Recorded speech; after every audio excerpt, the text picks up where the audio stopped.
Hello বন্ধুরা, আমি পূজা চলে আসলাম পূজা লাইফস্টাইলে আবার একটা নতুন ভিডিও নিয়ে তোমাদের সামনে। তোমরা সবাই কেমন আছো? আশা করি সবাই খুব ভালো আছো এই গরমে। তবে আমরা যে সবাই ভালো আছি সেটা বলবো না, কারণ গণেশের শরীরটা ভীষণই খারাপ।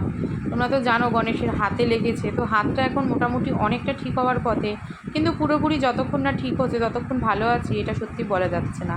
আর তার মধ্যে যে পরিমাণে গরম পড়েছে তাতে তো মানে শরীর অস্থির অস্থির লাগছে, রাতে ঠিকঠাক ঘুমও হচ্ছে না, আর সারাদিন বিভিন্ন কাজ চিন্তা এই সমস্ত কিছু মিলিয়ে একটু এখন ঘেটেই আছি। তাই কিন্তু এখন আর বড় ভিডিও সেভাবে দেওয়াও হচ্ছে না।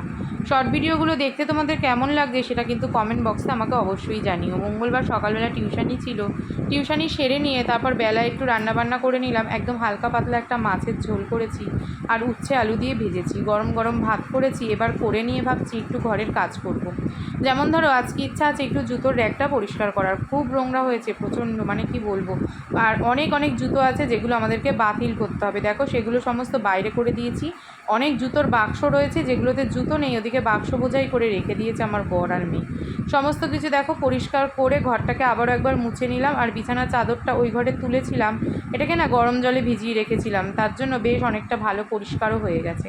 আজ অনেকটাই বেলা হয়ে গেল কাজবাজ সেরে উঠতে। মনা দেখো পুজো দিয়ে নিল, আর তারপর আমরা দুজনে লাঞ্চটাও সেরে নিলাম।